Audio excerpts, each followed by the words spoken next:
अस्सलाम वालेकुम everyone, welcome back to the channel. उम्मीद है आप तमाम दोस्त खैरियत से होंगे।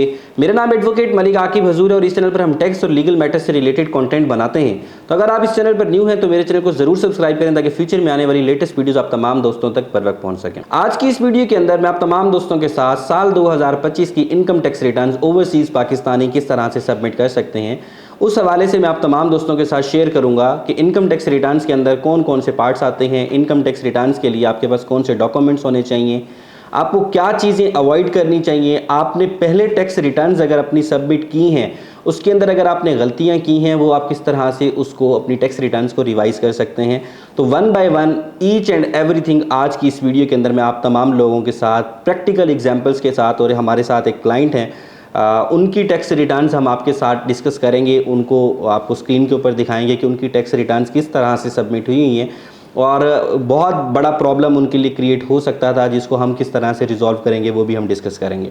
तो साल 2025 की टैक्स रिटर्न इस वक्त आप स्क्रीन के ऊपर आ सकते हैं। स्क्रीन के ऊपर आप देखते हैं तो ये आपके सामने 2025 की टैक्स रिटर्न्स के हवाले से एफबीआर पिछले 18 दिन के बाद, आज 18 जुलाई है, आज एफबीआर ने इनकम टैक्स रिटर्न 2025 अलाउ की हैं एफबीआर ने कि आप सबमिट कर सकते हैं। तो 18 दिन पिछले साल के अगर हम देखते हैं तो पहले कंपैरिजन के अंदर जिस दिन 1 जुलाई को नए फाइनेंशियल ईयर जब स्टार्ट होता था तो पिछले साल की टैक्स रिटर्न आप सबमिट कर सकते थे। मिसाल के तौर पर 1 जुलाई 2026 स्टार्ट हुआ है तो 2025 का टैक्स रिटर्न आपका टैक्स ईयर आपका क्लोज हो गया है, 2025 की आप टैक्स रिटर्न सबमिट कर सकते थे। इस साल एफबीआर अपने सिस्टम के ऊपर अपडेट ला रहा है, हमारे सिस्टम के ऊपर ये हो रहा है, हम चेंजिंग्स लेकर आ रहे हैं, हम टैक्स रिटर्न्स कोई भी जो है नॉन प्रोफेशनल को हम सबमिट नहीं करने देंगे। एफबीआर की रिटर्न्स के अंदर हम स्क्रूटनी बढ़ा देंगे, हम टैक्स कलेक्शंस को बढ़ाएंगे, हम लोगों की ऐसी तैसी फिरेंगे, हम यूँ करेंगे।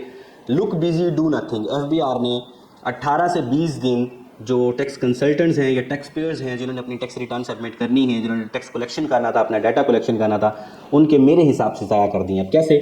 स्क्रीन के ऊपर आपके सामने मौजूद है। सबसे पहले यहाँ पर लिखी हुई है कि इनकम टैक्स रिटर्न जो है 2025 की स्टार्ट हो गई है, उसकी लास्ट डेट जो है वो 30 सितंबर 2025 है। 2025 तक आप अपनी इनकम टैक्स रिटर्न सबमिट कर सकते हैं।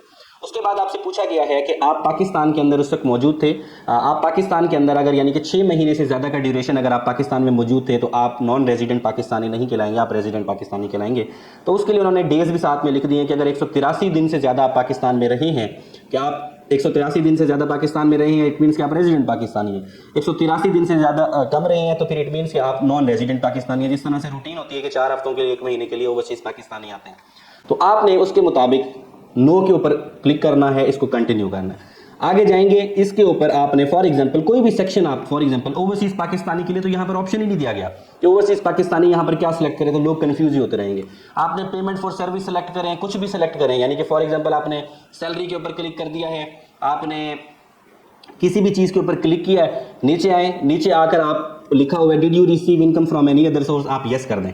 जब इसको यस करेंगे ये इसको रीलिंक करके रीडायरेक्ट कर देगा, उसी पेज के ऊपर दोबारा ले जाएगा जो 2024 के टैक्स रिटर्न के अंदर था। 2019 से लेकर 2024 तक जो टैक्स फॉर्म था सेम उसी फॉर्म के अंदर लेके चला जाता है। इस फॉर्म के अंदर 2-3 चेंजिंग्स की गई हैं, मगर वो कोई मेजर चेंजिंग्स नहीं है जिसको हम कहें कि एफबीआर ने जिसके लिए पूरा साल भी लिया है और 20 दिन एक्स्ट्रा भी लिए हैं। तो ये आपके सामने जो है इनकम टैक्स रिटर्न 2025 की खुल जाएगी, जो कि अगर आप ओवरसीज पाकिस्तानी आपने टैक्स रिटर्न अपनी सबमिट करनी है, आप एफबीआर के ऊपर रजिस्टर्ड है, तो आपको एफबीआर के ऊपर, क्योंकि हर साल आप अपनी रेमिटेंसेस पाकिस्तान के अंदर भेजते हैं, लीगल चैनल के थ्रू भेजते हैं। याद रखिए कि अगर आप लीगल चैनल के थ्रू पैसे नहीं भेजते तो आप हुंडी से पैसा भेजना बंद कर दें। इसके लिए आपको सरासर नुकसान ही होगा, किसी किस्म का आपको फ़ायदा नहीं होगा। 1000, 2000, 5000 रुपये अगर आपका लगता है तो वो एक्स्ट्रा फीसिस की मद के अंदर आप भर दिया करें, मगर लीगल चैनल के थ्रू आप पाकिस्तान के अंदर पैसे भेजा करें। पैसे आप भेज रहे हैं तो आप अपने अकाउंट के अंदर भेजें, अपना रोशन डिजिटल अकाउंट खोलें, रोशन डिजिटल अकाउंट के अंदर पैसे भेजें, उसके बाद आपने जिसको भी भेजने हैं आप भेज सकते हैं, ठीक है। तो रेमिटेंस जो है वो आपके अकाउंट में आनी चाहिए, उसके बाद आपने उसकी डिसबर्समेंट जो है जिस तरह से करना चाहें आप लोग कर सकते हैं। अब ये जो हमारे क्लाइंट हैं इनकी टैक्स रिटर्न्स जो है वो मैं आपके सामने यहाँ पर शो करता हूँ कि ये इनकी जो टैक्स रिटर्न्स हैं, एक तो इनको स्क्रीन के ऊपर आप देखेंगे कि इनको नोटिस आए हुए हैं, 5 डिफरेंट ईयर के इनको नोटिस आए हुए हैं। कौन कौन से? 16, 17, 18, 2022 और 24 के इनको नोटिस आया हुआ है। तो 5 साल के इनको नोटिस आए हुए हैं। अब हम इनके सबमिटेड टास्क के अंदर जाते हैं और देखते हैं उन्होंने डिक्लेरेशन के अंदर कितने सालों की टैक्स रिटर्न सबमिट की है। ये देखें ऑडिट एंड असेसमेंट के अंदर 4 आ रहा है ना, इट मीन्स कि 4 सालों की टैक्स रिटर्न इन्होंने सबमिट की है। कौन कौन से 4 सालों की है? 19 की, 20 की, 21 की, 22 की नहीं की और 23 की है। बहुत बड़ा ब्लेंडर है कि कोई भी अगर इनकम टैक्स कंसल्टेंट होगा वो अपनी वर्किंग जब बनाएगा तो वर्किंग के अंदर 2022 का साल ही मिसिंग है, तो 22 का साल मिसिंग करके 2024 की टैक्स रिटर्न सबमिट की है, किस तरह से उसने अपनी वर्किंग बनाई है, कैसे उसको लेकर गया। अब इनकी जो रिटर्न सबमिट हुई है, पहले मैं आपको लॉ दिखा देता हूँ कि ये जो नोटिस आए हुए हैं इनको नोटिस किस लिए आए हुए हैं। लॉ आपके सामने यहाँ पर मौजूद है, आप इसको ज़रा गौर से पढ़िएगा। यहाँ पर लिखा हुआ है, ये सेक्शन 4 और 5 पढ़ सकते हैं। उनको जो नोटिस आए हुए हैं इनकम टैक्स ऑर्डिनेंस के, वो 114(4) के नोटिस आए हुए हैं। सेक्शन 114 है और सेक्शन 114 के ऊपर जो है, सेक्शन 114 के ऊपर आपके सामने ये आया हुआ है। सेक्शन 4 आप पढ़ेंगे, सेक्शन 4 के अंदर लिखा हुआ है कि अगर कोई शख्स अपनी टैक्स रिटर्न सबमिट नहीं करता तो कमिश्नर जो है उसको नोटिस भेजकर उसको कह सकता है कि आपकी टैक्स रिटर्न जो है वो पेंडिंग है, आप अपनी इनकम टैक्स रिटर्न जो है उसको सबमिट करें। उसके बाद अगर आप आते हैं तो यहाँ पर सेक्शन 5 को पढ़िए। सेक्शन 5 के अंदर लिखा हुआ है कि कोई भी टैक्स पेयर है उसको अपनी 5 साल की टैक्स रिटर्न जो है वो सबमिट करनी चाहिए। ठीक है, अगर 5 साल की टैक्स रिटर्न सबमिट नहीं होगी तो आप इसको नीचे करके पढ़ते हैं तो यहाँ पर लिखा हुआ है कि अगर कोई शख्स जो है 5 साल की टैक्स रिटर्न सबमिट नहीं करेगा तो कमिश्नर जो है या एफबीआर जो है वो ऑथराइज है कि आपको पिछले 10 सालों के नोटिस आपको भेज सकता है। फॉर एग्जाम्पल, इसको मैं मजीद इलाबोरेट करके आपको समझा देता हूँ कि आज की डेट के अंदर आप फर्स्ट टाइम फर्स्ट टाइम अपनी इनकम टैक्स रिटर्न सबमिट कर रहे हैं। तो अगर आप चाहते हैं कि आपको नोटिस से बच सके, नोटिस आपको कब आता है, आप आज की डेट के अंदर अपनी इनकम टैक्स रिटर्न सबमिट करते हैं। एफबीआर के ऊपर अगर कोई एफबीआर के पास कोई इन्फॉर्मेशन है कि आपके पास एसेट्स हैं, आपने डिक्लेयर नहीं किए, आपने प्रीवियस ईयर की, फॉर एग्जांपल आप 2025 की टैक्स रिटर्न सबमिट करते हैं, फर्स्ट टाइम अपनी टैक्स रिटर्न सबमिट करते हैं, आपके एसेट्स हैं 2 करोड़ रुपए के। 1 करोड़ रुपए मिसाल के तौर पर आपने इसी साल रेमिटेंस भिजवाया, 1 करोड़ रुपए आप डालेंगे कि प्रीवियस ईयर के अंदर नेट एसेट्स प्रीवियस ईयर है रिकंसिलिएशन करने के लिए आप डालेंगे। तो जब आप पिछले सालों के अंदर 1 करोड़ रुपए का एसेट दिखा रहे हैं तो एफबीआर आपको आपका इनकम का सोर्स जानने के लिए या आपके जो एसेट्स हैं वो किस किस सालों के अंदर बने हैं उसके लिए वो आपको पिछले 10 सालों के भी नोटिस कर सकते हैं। इसलिए बेहतर यही है कि 5 सालों के अगर आप अपनी इनकम टैक्स रिटर्न सबमिट करते हैं तो एफबीआर आपको पिछले सालों के आपको नोटिस नहीं कर देगा, बार्ड बाय लॉ हो जाएगा।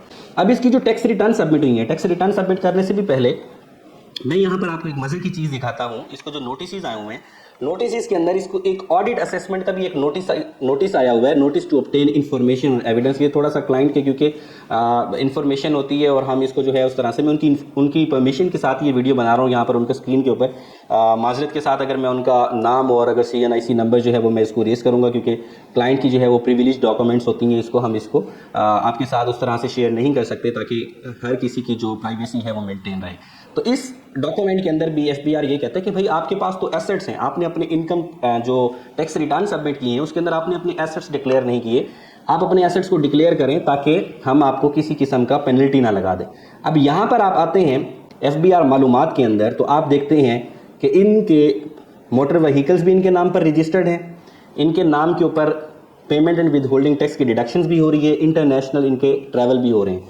यहाँ पर हम आते हैं तो मैं आपको दिखाऊं कि ये देखें, हम इनका MIS डाटा जो एफबीआर का नादरा के साथ लिंक्ड होता है उसके अंदर हमने देखा है कि इनके नाम के ऊपर मोटर व्हीकल ट्रांसफ़र भी हुई है, परचेज भी की है, इन्होंने सेल भी की है, इन्होंने प्रॉपर्टी भी परचेज की है 2024 के अंदर, डिफरेंट प्राइसेस के अंदर इन्होंने पे किए हैं। ठीक है, टोकन टैक्सेस भी पे किए हुए हैं, मगर इनकी जो टैक्स रिटर्न सबमिट हुई हैं वो मैं अब आपको दिखाता हूँ। ये 2019 की इनकी पहली टैक्स रिटर्न सबमिट हुई है और 2019 के अंदर उनके अगर हम एसेट्स देखते हैं ज़ीरो, बिल्कुल ज़ीरो टैक्स रिटर्न सबमिट है। 2020 की अगर हम देखते हैं, यहाँ पर मैंने सारी खुली हुई है आपकी सहूलत के लिए ताकि आपका वक्त जो है वो ज़ाया ना हो। 2020 की टैक्स रिटर्न अगर हम देखते हैं बिल्कुल ज़ीरो। 2021 की टैक्स रिटर्न सबमिट अगर हम देखते हैं कि उसने क्या सबमिट किया हुआ है, बिल्कुल ज़ीरो। 2022 की नहीं है, 2023 की टैक्स रिटर्न सबमिट की है तो बिल्कुल ज़ीरो। इसी तरह से और भी क्लाइंट हैं जिनकी टैक्स रिटर्न जो है वो उसके अंदर बिल्कुल जो है मतलब अगर उनके पास 2 करोड़ रुपए की एसेट्स हैं तो उनकी जो वेल्थ स्टेटमेंट बनी हुई है वो 2 लाख रुपए की बनी हुई है। उनकी इनकम फ्रॉम पाकिस्तान शो की गई है जबकि इनकम फ्रॉम पाकिस्तान उनकी कोई भी नहीं है। तो इस तरह की जब आप टैक्स रिटर्न सबमिट करेंगे या किसी अनाड़ी बंदे से टैक्स रिटर्न अपनी सबमिट करवाएंगे, याद रखिए जब आप अपनी टैक्स रिटर्न सबमिट कराने लगते हैं तो आपको कुछ डॉक्यूमेंट्स जो है वो रिक्वायर्ड होते हैं। यहाँ पर मैं आपके साथ शेयर कर देता हूँ कि आपको कौन कौन से डॉक्यूमेंट्स जो है वो रिक्वायर्ड होते हैं इनकम टैक्स रिटर्न सबमिट करने के लिए। मेरा फॉर्म आपके सामने खुल गया। तो इसके लिए जो है आपने टैक्स रिटर्न जब सबमिट करनी है तो आपके नाम पर NTN रजिस्ट्रेशन के वक्त कौन से हमें डॉक्यूमेंट्स चाहिए होते हैं यहाँ पर स्क्रीन के ऊपर आपको नज़र आ रहा होगा।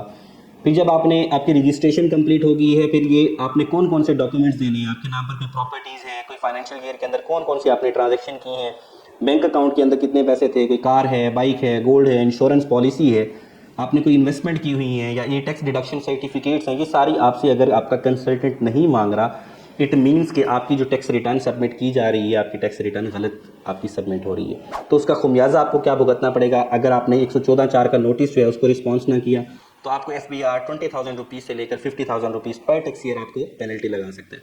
गलत टैक्स रिटर्न सबमिट करेंगे तो गलत टैक्स रिटर्न सबमिट करने के ऊपर FBR की तरफ से आपको 111 की एडिशन की जा सकती है। 122(9) का आपको नोटिस आ सकता है, 122(5) का आपको नोटिस आ सकता है कि आपने अनडिक्लेयर्ड सोर्स ऑफ इनकम से आपने पैसे कमाए हैं, जो कि आपने रेमिटेंसीज भेजी हैं पाकिस्तान के अंदर। आप अगर उसको डिक्लेयर नहीं करेंगे, रेमिटेंसीज अपनी डिक्लेयर नहीं करेंगे, तो FBR कंसीडर करेगा कि ये आपने पाकिस्तान के अंदर पैसा कमाया है और आपने उसको डिक्लेयर नहीं किया। लिहाजा उसके ऊपर जितना भी पैसा है, फॉर एग्जांपल आपने एक गाड़ी बाई की है, आपने तो यहाँ पर डिक्लेयर ही नहीं की। आपने घर बाई की है, FBR के रिकॉर्ड के अंदर तो आ रहा है, मैंने आपको दिखाया भी है स्क्रीन के ऊपर। आपने घर बाई की है, प्लॉट बाई किया, आपने डिक्लेयर नहीं किया, तो FBR कंसीडर करेगा ये जो 50 लाख रुपए की या 60 लाख रुपए की आपने इन्वेस्टमेंट की है, तो वो आपने पाकिस्तान के अंदर ही पैसा कमाया मगर उसका टैक्स पे नहीं किया, तो वो उसको अदर सोर्स के अंदर जाकर आपकी इनकम को डिक्लेयर करके आपका टैक्स जो बनेगा वो आपको बनाकर 8-10 लाख रुपए का आपको टैक्स बनाकर FBR पकड़ा देगा। तो ये गलतियां आपने हमाकतें नहीं करनी, अपनी टैक्स रिटर्न सबमिट करनी है तो प्रॉपर टैक्स रिटर्न सबमिट करनी है, ताकि आपको बाद में किसी किस्म की परेशानी ना आए। इस हवाले से अगर आप मेरी सर्विसेज लेना चाहें तो स्क्रीन के ऊपर एक नंबर आ रहा होगा, उसके ऊपर कॉन्टैक्ट करके आप हमारी सर्विसेज भी ले सकते हैं। इनकम टैक्स रिटर्न सबमिशन के हवाले से, या आपने इनकम टैक्स रिटर्न आपकी गलत सबमिट हुई है तो उसको रिवाइज भी हम लोग करके देते हैं। इस हवाले से अगर आपने चेक कराना हो कि आपकी टैक्स रिटर्न सही सबमिट है या गलत सबमिटेड है, तो आप वो भी हमसे चेक करवा सकते हैं कि आपकी जो प्रीवियस ईयर की टैक्स रिटर्न सबमिट हुई है वो किस तरह से हुई है, उसको रिवाइज करने की ज़रूरत है या नहीं। तो उम्मीद करता हूँ आज के इस वीडियो के अंदर मैंने डिटेल के अंदर आपको बताया है कि आप अपनी इनकम टैक्स रिटर्न्स के हवाले से किस तरह से सबमिट कर सकते हैं, कौन सी चीज़ों को आपने अवॉइड करना है। लॉ भी मैंने आपको दिखाया है, गलत टैक्स रिटर्न जो सबमिट हुई है वो भी मैंने आपको दिखाई है। FBR के पास डाटा कहाँ से आता है, जो वो डिफरेंट डिपार्टमेंट्स के साथ नादरा के थ्रू कनेक्टेड होता है, वो भी मैंने आपको दिखाया कि कैसे उसके पास हर चीज़ का डाटा आ रहा होता है। जो भी फाइनेंशियल ट्रांजैक्शन करेंगे FBR के पास उसका डाटा है पड़ा, इसलिए आप उससे छुप नहीं सकते। इसलिए आपने अगर अपनी टैक्स रिटर्न सबमिट करनी है तो आप प्रॉपर अपनी टैक्स रिटर्न सबमिट करें, ताकि आपको कल को किसी किस्म का प्रॉब्लम ना आए। तो उम्मीद करता हूँ आज की इस वीडियो से आपको वैल्यू मिली होगी, आपको मदद मिलेगी, आप अपनी इनकम टैक्स रिटर्न को सही से सबमिट कर सकेंगे। अगर आपका कोई सवाल हो, कोई क्यूरी हो, नीचे स्क्रीन के ऊपर एक नंबर आ रहा होगा, उसके ऊपर आप कॉन्टैक्ट करके आप जो है अपना सवाल पूछ सकते हैं। मिलते हैं अगली वीडियो में। Thank you very much. अल्लाह हाफिज़।